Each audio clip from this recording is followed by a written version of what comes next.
Hello to my friends at Dyersburg Primary School. My name is Vanessa Kane and I'm the Children's Director here at MacIver's Grant Public Library, and I'm so excited today to bring you some books to go along with your theme, awesome animals, animal homes. I started to read the name of the book. Animal Architects is the name of our book. Isn't that a cool name? You know what an architect is? An architect is somebody who builds buildings and bridges, and so if you think about it, animals have been architects for a very long time, haven't they? Animal Architects, Amazing Animals Who Build Their Homes. This book's by Daniel Nassar and Julio Antonio Blasco. They are the authors and the illustrators, and look at these beautiful drawings. I love that there's like a graph paper look behind it, and it looks like a scientist did it, and I think a scientist might have. This is a nonfiction book, so it's giving us all facts and telling us all about these wonderful animals, and it also, instead of pictures like our last book, it is drawings of these animals and drawings of their homes. It's by Laurence King Publishing. That's who published the book. Animal Architects. And what I like about nonfiction books, fiction books have this too sometimes in chapter books, but a lot of times in nonfiction books, they will tell you where to find certain things on different pages. That's a table of contents right there. So on this, we're going to do just a couple little things and show you a couple different ones, and then we're going to read a different story. I was going to show you the monarch butterfly. Isn't that beautiful? Look at those illustrations and all that wonderful information. And I'm just going to kind of do a book walk with you today and just show you what we've got and not read all the words. One of the things I do like about this book is every page flips out and gives you even more information. Isn't that wonderful? So much information and beautiful pictures. So here's our monarch butterfly. And what is a butterfly before it's a butterfly? Do you remember what kind of insect it is? It's a caterpillar. And the caterpillar eats a lot of leaves and gets big, and then it hangs down from a branch and it builds a little house around it called a chrysalis. And it stays in there for a long time. And when it comes out, it's transformed into a butterfly.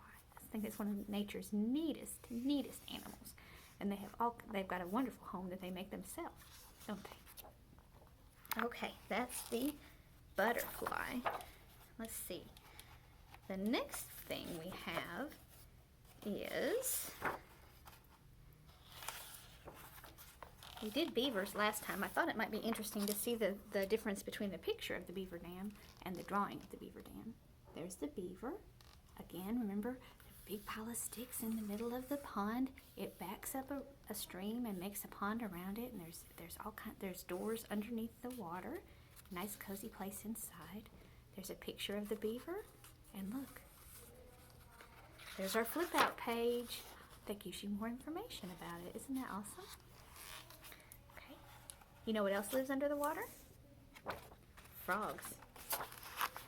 Here's a picture of a gladiator frog. I like that name of that frog, the Gladiator Frog. And he's got a little place, a little den that he built. And this talks a little bit about how the male frog builds it, and then he invites the female frog to come. And sometimes she's like, I'm not even going in there.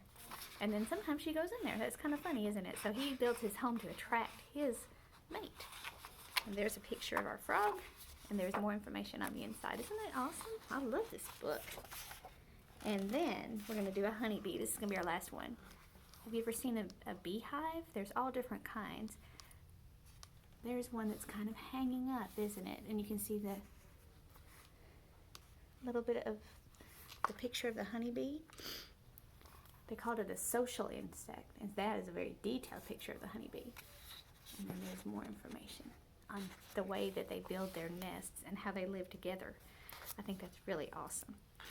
So we've got some nonfiction books like this in the library that you can check out and get more information. You can do a picture book walk just like that. That's a lot of words. Sometimes that's kind of scary when you see a lot of words on a page like that. But if you look at that, that shows how the ants dig down deep under the... I got tongue-tied, didn't I? Those ants dig deep down into the ground, and there's rooms down there, and there's tunnels, and they have a whole colony, a whole city down there where all the ants live. And we don't even know it. We're just walking up here. Isn't that cool? All right, so we got these wonderful books you can check out like that. And then today we are going to read Tales from History, and this is called A Sea Otter to the Rescue.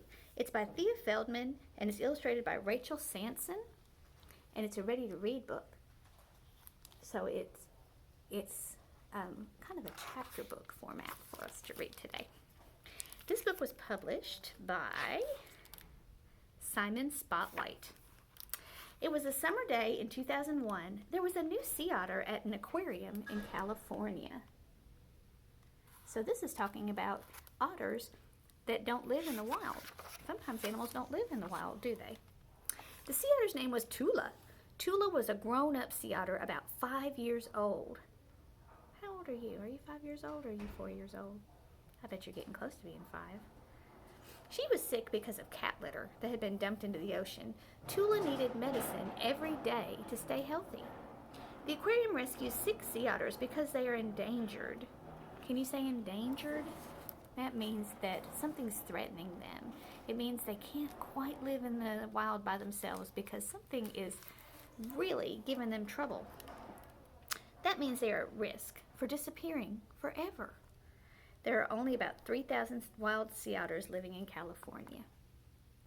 So they brought them to this aquarium. The aquarium took good care of Tula. She quickly settled into her new home. She liked to make the staff chase her in the water. Can you see her swimming in the water and they're trying to catch her with that net? Soon after, a rescued baby sea otter was brought into the aquarium. A baby sea otter is called a pup. Did you know that? Just like a dog. A baby sea otter is a pup. That's something you can tell your mom when you get home. This pup was an orphan. No one knew what happened to its mother. He was only 2 weeks old, and that's much too young for a pup to be on its own. So they rescued it, and they brought it to the aquarium. In the past, some of the aquarium staff had raised the sea otters. The humans had become parents for the orphaned pup.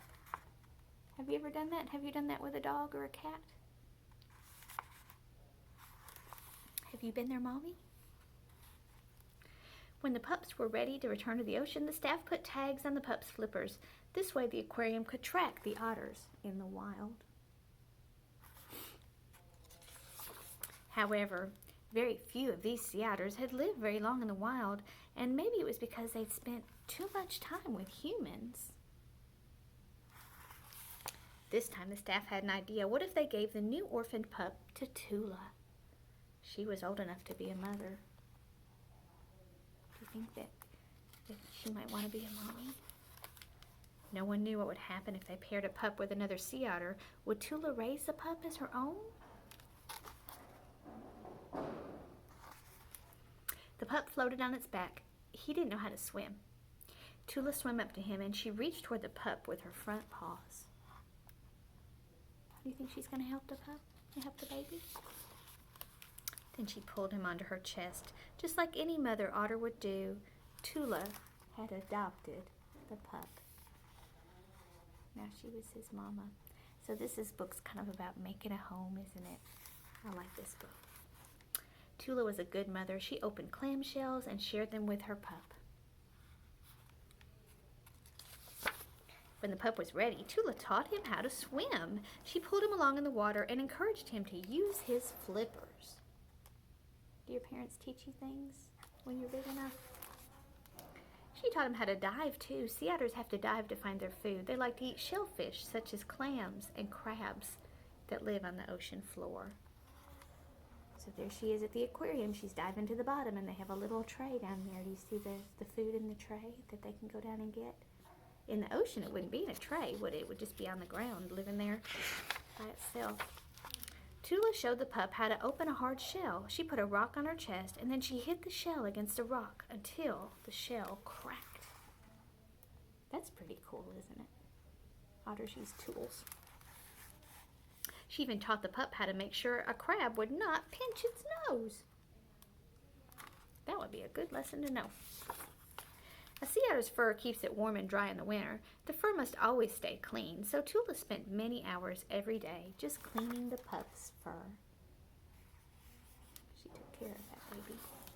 Then Tula showed him how to groom his own fur, and she rubbed and licked her own fur, and she turned over and over and over in the water.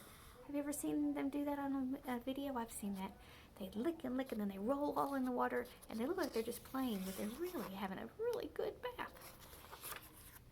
When the pup was about 6 months old, he was ready to return to the ocean. The staff tracked the pup with a tag. They watched him grow up in the wild and have many pups of his own. So he did well in the wild, didn't he? Because he had a mama that told him how to live in the wild. That's pretty awesome. Tula had taught the pup to be a great sea otter. She had done what no sea otter at the aquarium had done before. Tula stayed at the aquarium to continue taking her medicine. She raised 12 more pups. She went from being rescued by the aquarium staff to rescuing other sea otters. There are now many sea otters who raise orphan pups at the aquarium. They learned from Tula, didn't they? I like Tula. A young boy heard about Tula. His dad was a lawmaker in California. He asked his dad to write a law to protect sea otters. The law passed in 2006. It allows people to donate money to the endangered sea otters. People have donated more than $3 million thanks to Tula. So Tula not only saved the babies, but she kind of became a spokes otter, didn't she? A spokesperson for the aquarium. The law helps scientists who study sea otters. This way the scientists can learn how to protect them in the wild. Tula lived to be 15 or 16 years old. She was always busy raising pups or just having fun. Tula had no idea she was the most important sea otter in the aquarium's history. I like that book. Did you? And then there's on the back, facts about sea otters. So this book looks kind of like it might be a fiction book that just tells you a fun story, but it is actually a true story. So it's a nonfiction book. Isn't that wonderful? Gives you a little bit of information. I hope that you have a wonderful week and that you're really good for your teachers. And I hope that you have a wonderful Christmas break. And I will see you again when you return to Dyersburg Primary School, and we'll learn some more and read some more books from the library. I hope you have a great day.